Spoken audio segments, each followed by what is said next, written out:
Hello everyone. सो आज का हमारा न्यू टॉपिक है आपका the structures of the plant cell. जो स्ट्रक्चर होता है, ये जो फिगर डायग्राम होता है, अगर इसको आप अच्छे से समझ लोगे तो आप जो बोर्ड्स के पेपर होते हैं, अगर आप उसमें ये डायग्राम ड्रॉ करके और सिर्फ लेवलिंग बराबर कर दोगे तो भी पूरे फुल मार्क्स आ जाते हैं। आपको कुछ भी ज़्यादा एक्सप्लेन करने की ज़रूरत नहीं होती है। तो इसको आज हम डिस्कस करेंगे कि सिंपल तरीके से आप कैसे प्लांट सेल को डिस्क्राइब कर सकते हो। पहले प्लांट सेल्स का करूंगी, बाद में एनिमल सेल्स का भी कर दूंगी। तो फिलहाल हम प्लांट सेल्स का डिस्क्राइब करते हैं कि कैसे इसको आप इजीली ड्रॉ कर सकते हो। आप सभी को पता है कि ये एक हेक्सागोनल स्ट्रक्चर है, means it also a hexagonal structure. तो आप उसको वैसे भी लेवल कर सकते हो और डिफरेंट बुक का जो आप देखोगे तो उसमें थोड़े कंफ्यूज हो सकते हो कि कैसे ड्रॉ करें। बट प्लांट सेल आप बहुत ईजी तरीके से भी ड्रॉ कर सकते हो, जैसे मैं कर रही हूँ। सो बेसिकली आपको एक हेक्सागोनल स्ट्रक्चर ही बनाना है। आप थोड़ा सा ब्रॉड कर सकते हो इसको। तो अभी तो मैं इसका इनर मेम्ब्रेन ड्रॉ कर रही हूँ। ये कुछ ऐसा रहेगा आपका। फिर आप एक आउटर है, आउटर लाइन की तरह भी मैं ले रही हूँ, क्योंकि इसमें एक और बीच में मिडल मेम्ब्रेन है, आप जिसको प्लाज्मोडेस्माटा बोलते हो, वो ड्रॉ करना है। सो बेसिकली आप उसको भी ड्रॉ कर सकते हो। ये कुछ ऐसे आएगा आपका स्ट्रक्चर। आप लोग स्केल का भी यूज कर सकते हो, मैं तो ऐसे ही कर रही हूँ फिलहाल।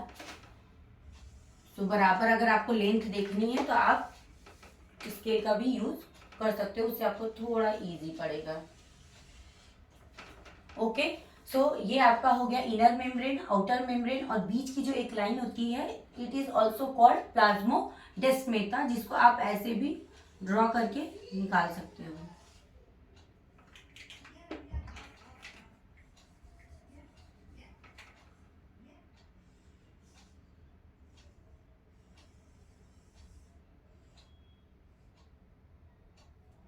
यहीं से आप इसकी दूसरी लाइन जो आपको यहाँ मिलानी है ले सकते हो।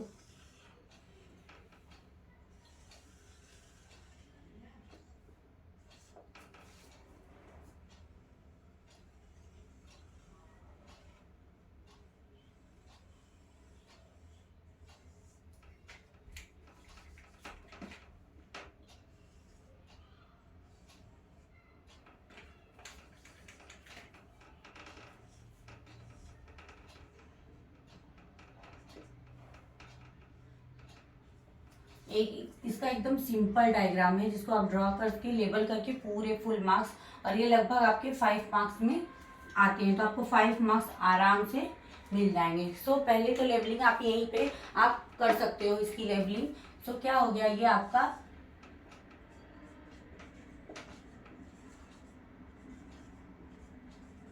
Inner membrane. और ध्यान रखना कि आपकी लेबलिंग या तो आप इधर लेफ्ट साइड राइट साइड ऐसे करो, या तो फिर अपर और डाउन की साइड में करो। मतलब आपको चारों तरफ नहीं करना है, सिर्फ ये पोर्शन लो तो फिर ये पोर्शन लो। अदरवाइज अगर ऊपर नीचे आप कर रहे हो तो आप ऊपर नीचे भी कर सकते हो, पर पूरे चारों तरफ नहीं करना है। उससे क्या है कि आपके मार्क्स पे बहुत अंतर पड़ता है। एक नीट क्लीन स्ट्रक्चर आपको इससे देखने को मिलेगा। तो इनर मेम्ब्रेन हो गया आपका, outer membrane, and this is called plasmodesmata.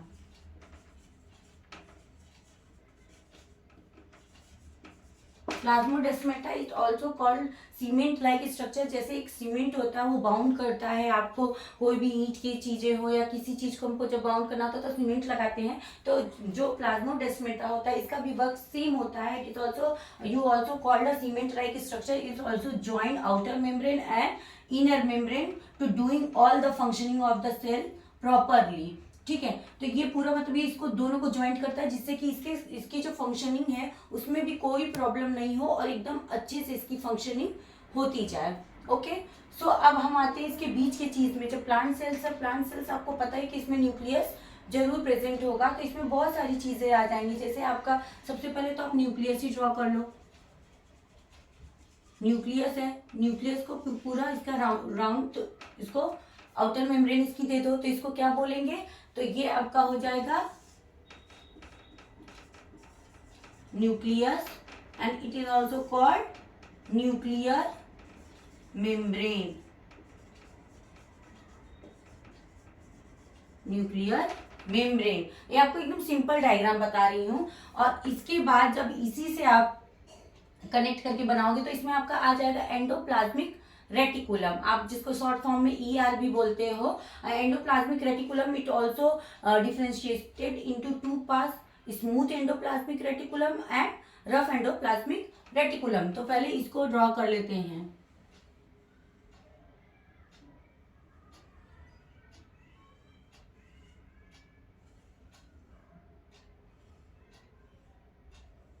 कुछ इस तरह के स्ट्रक्चर्स आपको आएंगे। ओके, और स्मूथ और रफ का मतलब होता है कि जो ग्रेन्यूल्स होते हैं वो इनके सरफेस पे होते हैं, ऐसे होते हैं कुछ स्ट्रक्चर्स। इसमें कुछ लिक्विड भरा रहता है, तो ये न्यूक्लियस के अंदर ये लिक्विड्स रहता है, इसलिए इसको क्या बोलते हैं? न्यूक्लियोप्लाज्म, न्यूक्लियोप्लाज्म बोलते हैं। एंड इसके बाद जो है कि आपका इसमें जो लिक्विड रहता है, लिक्विड रहेगा तभी जितने ऑर्गेनेल्स हैं वो पूरे प्रॉपर फंक्शनिंग और वर्क कर पाएंगे। तो इसको जो है कि प्रोटोप्लाज्म एंड साइटोप्लाज्म, प्रोटोप्लाज्म बोलते हैं बेसिकली इसको, एंड दोनों को मिला के जो है कि आपका साइटोप्लाज्म बन जाता है। ठीक है, तो अगर वो लिक्विड रहेगा तो जितने ऑर्गेनेल्स हैं, चाहे आपके एंडोप्लाज्मिक रेटिकुलम है, राइबोसोम है, लाइसोसोम है, ये इनकी प्रॉपर फंक्शनिंग होगी। तो ये आपका इस तरह से आप चारों तरफ इसको ड्रॉ कर सकते हो। मैं तो दो तरफ ही कर रही हूँ ताकि आपको ड्रॉ स्ट्रक्चर समझ में, बाद में पूरा फेयर करके एक स्ट्रक्चर ड्रॉ करके आपको दिखा दूंगी।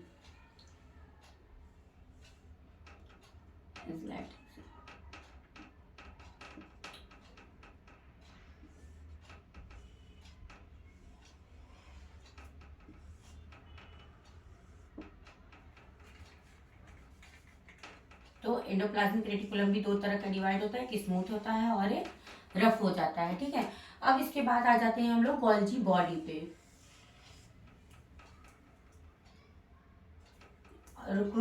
गोल्जी बॉडी हो गया आपका, प्लास्टिड्स हो गया। तो प्लास्टिड्स कुछ ऐसे दिखते हैं जिसको आप डबल मेम्ब्रेन भी कर सकते हो, कुछ इस तरह से। And it is called thylakoid coin like structures. ऐसा लगेगा कि एक के ऊपर एक सिक्का रखा हुआ है, that's why it is also called coin like structure, thylakoid.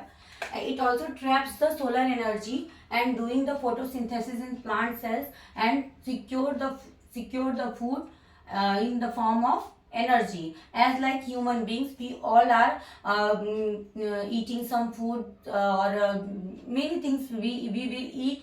So we also doing the digestions and it also converted into the form of energy. So the planty vegetation is also doing the same thing with the help of the plastic. Plastic is doing the photosynthesis and it also secure all the food items, all the things in the form of energy, and it also using for the various kinds of the works like the photosynthesis or absorptions of the water or many things. Okay, so plastics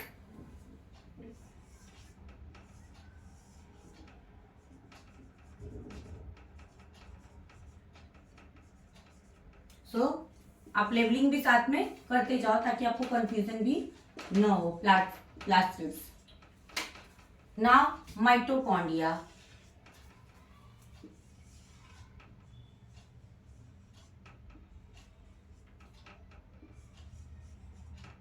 क्योंकि आपको mitochondria brief में नहीं बनाना है, तो बस आपको simple जो है कि प्लांट सेल्स में ड्रॉ करना है।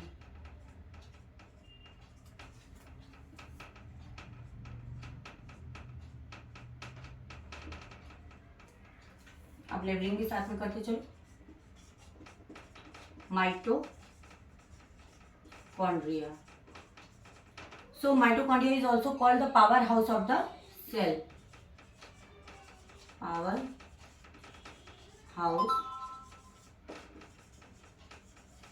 of the cells.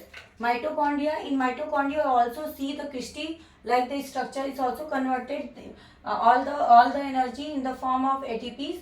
So it also provide energy or the power of the cells for doing the functioning or working. So that's why it is also called the powerhouse of the cells. 1 marks के question ये भी आते हैं कि वो who is the power of the cells, powerhouse of the cells. So you also name mitochondria, और mitochondria बहुत ज़्यादा इंपॉर्टेंट होता है सेल्स के लिए. विदाउट माइटोकॉन्ड्रिया जो सेल्स होते हैं वो अपनी कोई भी फंक्शनिंग प्रॉपर नहीं कर सकते हैं, क्योंकि जो माइटोकॉन्ड्रिया होता है वो एटीपी को जो ये क्रिस्टल लाइक स्ट्रक्चर होते हैं ये सारी एनर्जी को खींच के उसको एटीपी के रूप में चेंज करता है, और बाद में जो प्लांट सेल्स होती हैं अपनी चाहे जितनी भी फंक्शनिंग करती हैं वो उसको यूज करती हैं, एब्जॉर्ब करती हैं और उसके बाद अपनी सारी फंक्शनिंग करती हैं.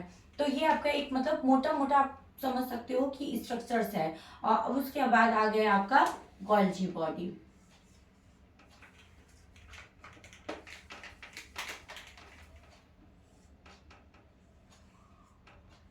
गोल्जी बॉडी आप सिंपली कुछ ऐसे भी करके बना सकते हो.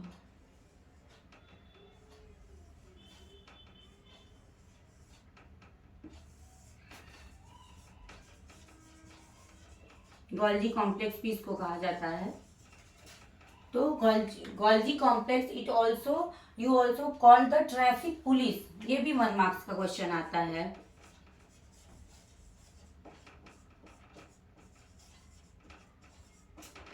ओके तो इसको ट्रैफिक पुलिस क्यों कहा जाता है? क्यों? क्योंकि ये जो प्लांट सेल्स होते हैं उनके रास्ते में जो भी उनके जो वे होता है सारी चीज़ों को कन्वर्ट करने का, उनकी एनर्जी को एब्जॉर्ब करने का या उनकी फूड को बनाने का, तो उसके रास्ते में जो भी चीज़ें आती हैं उसको गोल्जी कॉम्प्लेक्स जो है कि बड़े अच्छे तरीके से उसको हैंडल करता है, उसके लिए रास्ता प्रोवाइड कराता है कि how to plant cells in making food in very similar manners और you also in very easy way. तो that's why it is also called traffic police. ये पूरी तरह से रूल करता है, गवर्न करता है प्लांट सेल्स को.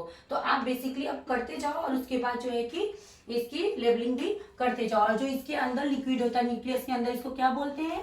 It is also called nucleoplasm. इसके अंदर लिक्विड होगा, लिक्विड तो ही जो आपका न्यूक्लियस होता है वो सारे काम कर सकता है. Nucleus is also containing the chromosomes and it also containing all the information, all the things like in human beings blood is also found. So blood अगर आपका फाउंड रहेगा, चीज़ें रहेंगी, ब्लड हमारी बॉडी में सर्कुलेट होता है तो वो जो है कि सारा काम अपना ईजिली बहुत अच्छे से कर सकते हैं. तो that's why in plant cells is also no the nucleoplasm is present and nucleus is also doing their work in very proper way. So अभी और इसमें जो प्रेजेंट होता है ये लिक्विड मटेरियल,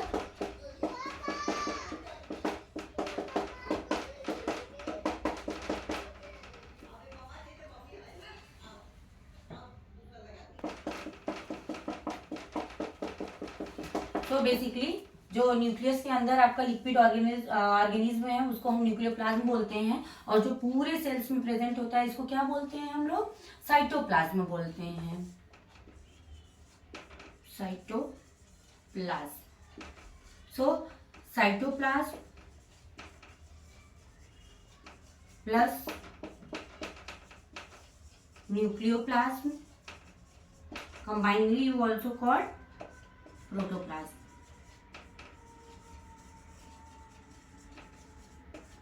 ये जो प्रोटोप्लाज्म होता है ये बहुत ही इंपॉर्टेंट होता है. जैसे कि ह्यूमन बींग्स में ब्लड इंपॉर्टेंट होता है, हम विदाउट ब्लड सर्वाइव नहीं कर सकते, जिंदा नहीं रह सकते. तो इसी तरह से जो प्लांट सेल्स होते हैं it also containing nucleoplasm and the cytoplasm. So it is very important for doing all the functioning in very proper way and manner. So आपको इतना चीज़ें पता चल गया. अब इसमें और भी चीज़ें जैसे कि राइबोसोम्स हो गया, ribosome is also important for the protein synthesis and lysosomes is also called suicidal bags of the cells. क्योंकि ये जो जितने भी गार्बेज लाइक चीजें होती हैं या जो वेस्टेज निकलते हैं प्लांट सेल्स के, ये उसको रप्चर कर देते हैं, इनगल्फ कर लेते हैं अपने ही अंदर, और उसको जो है कि एक अच्छा वे प्रोवाइड कराते हैं उसकी पूरी फंक्शनिंग के लिए. तो that's Y lysosome is also called suicidal bag. ये भी 1 मार्क्स क्वेश्चन आते हैं. तो ये पूरा प्रॉपर आपको अच्छी तरह से समझ में आ गया हो, नहीं समझ में आया तो आप कमेंट करके पूछ सकते हो. और इसके बाद जो 1 मार्क्स के क्वेश्चन होंगे आपको कुछ वो भी आपको करा दूंगी जिससे कि आपको बोर्ड्स की एग्जामिनेशन में बहुत ही अच्छा नंबर मार्क्स मिले. सो आपको कैसा लगा प्लीज आप जरूर बताइएगा. Okay bye.